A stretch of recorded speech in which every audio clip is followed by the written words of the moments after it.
আসসালামু আলাইকুম বন্ধুরা, আমি আজকে দেখাবো একটি 5x5 রুবিক্স কিউব কীভাবে সলভ করতে হয়। অর্থাৎ এটি আমার একটি 5x5 রুবিক্স কিউব। এটি আমি সলভ করে দেখাবো কীভাবে 5x5 রুবিক্স কিউবটি সলভ করতে হয়।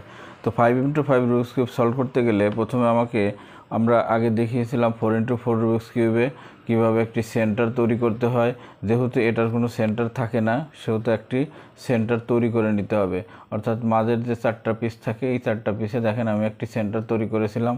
ঠিক 5x5 রুবিক্স কিউবে আমি একটি সেন্টার তৈরি করব, অর্থাৎ 1টা 2টা 3টা এই 9টা পিস নিয়ে আমি একটি সেন্টার তৈরি করব। 1টা 2টা 3টা 4টা 5টা 6টা 7টা 8টা 9টা, অর্থাৎ এই 9টি মাঝখানে যে 9টি কালার থাকবে, পিস থাকবে, এই 9টি পিস যখন সলভ করব তখন একটি সেন্টার তৈরি হবে। অর্থাৎ এরকম 6টি সেন্টার তৈরি করতে হবে। 6টি সেন্টার তৈরি হয়ে গেলে তারপর আমরা এই পিসগুলো সলভ করব। তো আমি আজকে দেখাবো কিভাবে এই সেন্টার পিসটি তৈরি করতে হয়। সেন্টার পিস তৈরি করতে আমার কোনো সূত্র ব্যবহার করব না, কোনো সূত্র ছাড়া আমি সেন্টার পিসটি সলভ করব। তো সেন্টার পিসটি সলভ করতে 5x5 রুবিক্স কিউবে সেন্টারের মাঝখানে এই যে 9টি পিস নিয়ে আমি একটি সেন্টার তৈরি করব, এর মাঝখানে একটি পিস থাকে যেটি ঘোরালেও চেঞ্জ হবে না, এই এখানে চেঞ্জ হবে না। অথবা এটি সাদার ফেস তৈরি করব, এটি গ্রিনের ফেস তৈরি করব, এটি ইয়েলোর ফেস তৈরি করব, একটি রেডের ফেস তৈরি করব। অর্থাৎ সবগুলো নির্দিষ্ট করা আছে যে কোনটি কোন ফেস তৈরি করতে হবে। তো আমি প্রথমে একটি সাদার ফেস তৈরি করব। সাদার ফেস তৈরি করতে গেলে সাদার যে সেন্টার যে পিসটা থাকবে, এই পিসটাই কোথায় যে খুঁজে বের করতে হবে। দেখেন এখানে একটি সাদার সেন্টার পিস আছে। এই সাদার সেন্টার পিসের চারপাশে দেখেন, চারপাশে যে এস পিস আছে, 4টি কর্নার পিস আছে। এই কর্নার পিস, এস পিস সবগুলো সলভ করলে সাদার একটি সেন্টার তৈরি হবে। আমি একটি সাদার ফেস তৈরি করব। সাদার ফেস তৈরি করতে গেলে দেখেন এখানে সাদা আছে, এখানে সাদার ফেস। তো আমাকে খুঁজে বের করতে হবে কোথায় সাদা আছে। যেমন এখানে একটি সাদা আছে, সাদাটার আমি পাশে নিয়ে আসতে হবে।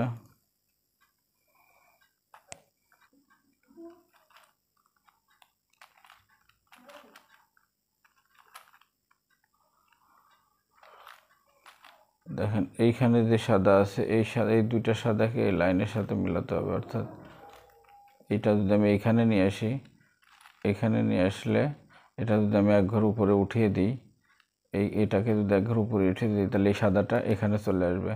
দেখেন এইখানে সাদাটি চলে এসেছে। এভাবে ঘুরিয়ে সাদা, এখানে একটি সাদা আছে, এই সাদাটা এভাবে দেখেন একটি সাদার ফেস তৈরি হয়ে গেল।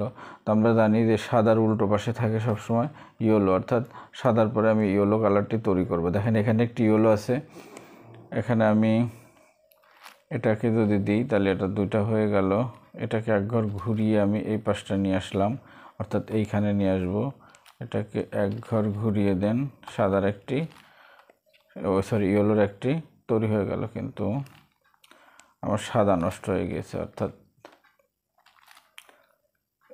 এইখানে সাদা ঠিক রাখতে হবে, সাদা ঠিক রাখতে হবে। এবং এখানে দেখেন, এখানে ঠিক রাখতে গেলে এটাকে একবার ঘুরিয়ে আমি যদি এটাকে এখন এখানে নিয়ে আসি তাহলে আনবো, কিন্তু আমার এখানে সাদাটি নষ্ট হয়ে গিয়েছে। অর্থাৎ এটা ঘুরিয়ে আবার এটাকে নিচে নামিয়ে দিতে হবে। দেখেন এটাকে নিচে নামিয়ে দিলাম, ইয়েলোর একটি লাইন তৈরি হয়ে গেল। এখানে দেখেন ইয়েলো আছে 2টা, এখানে আছে 1টা। ইয়েলো খুঁজে বের করতে হবে। এটাকে আমি নিচে রাখছি এটার এই লাইনে, অর্থাৎ এটা যদি আমি ঘুরিয়ে দিই তাহলে এটা নিচের লাইনে চলে আসবে। কীভাবে আসবে দেখেন, এটাকে যদি ঘুরিয়ে দিই, এদের নিচের লাইনে চলে আসছে।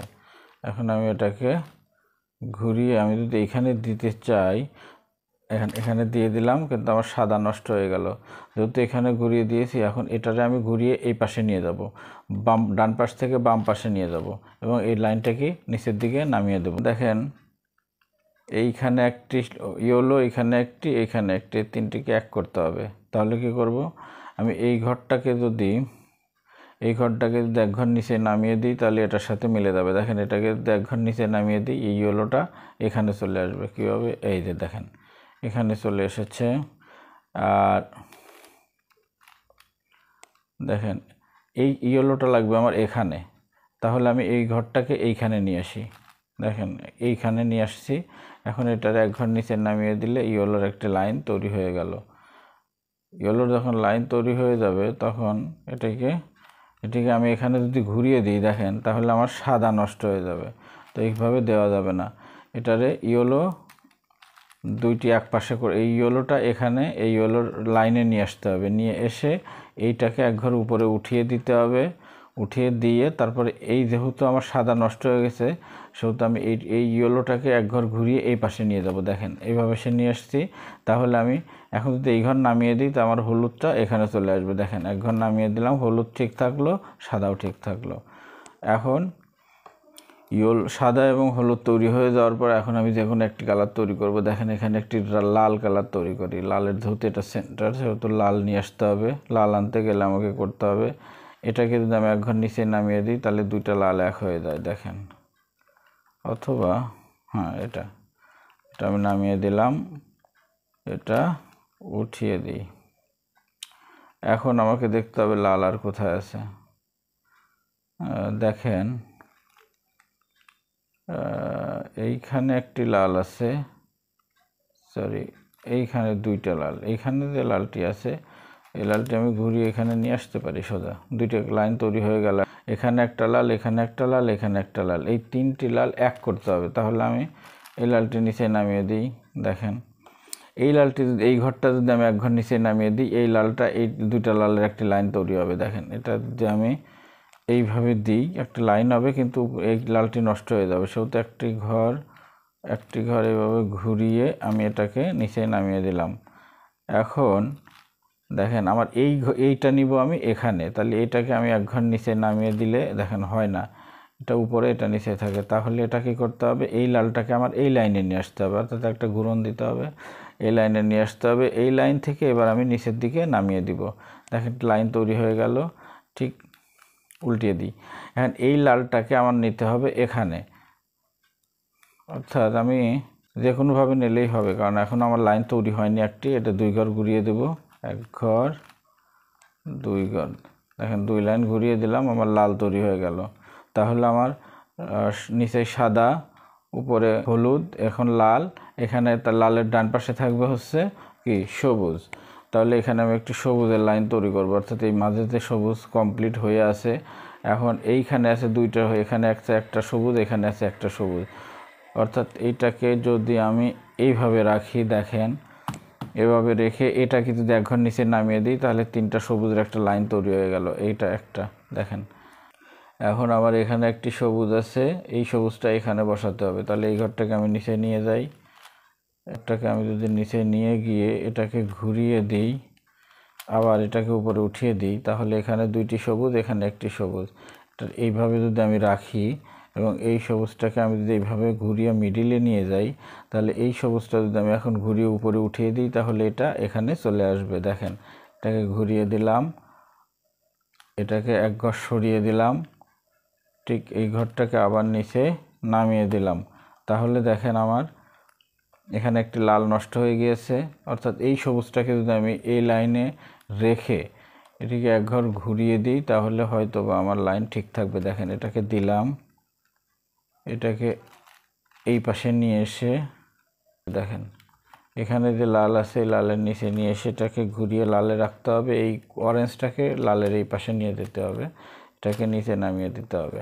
তাহলে আমার লাল ঠিক থাকলো, এখানে অরেঞ্জ।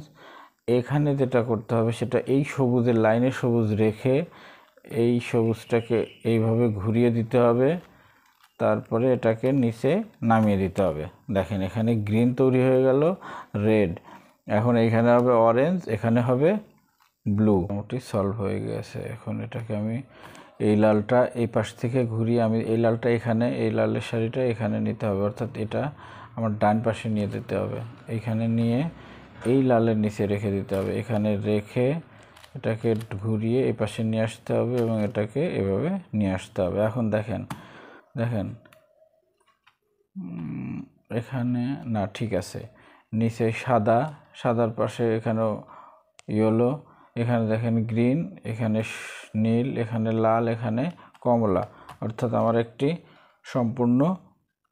সম্পূর্ণ একটি সেন্টার তৈরি হয়ে গেছে। যখন সেন্টার তৈরি হয়ে যাবে তখন পরবর্তী ভিডিওতে আমি দেখাবো কিভাবে এই এসপিসগুলো সলভ করতে হয়। ধাপে ধাপে সবগুলো আপনাদেরকে দেখিয়ে দেওয়ার চেষ্টা করবো ইনশাল্লাহ।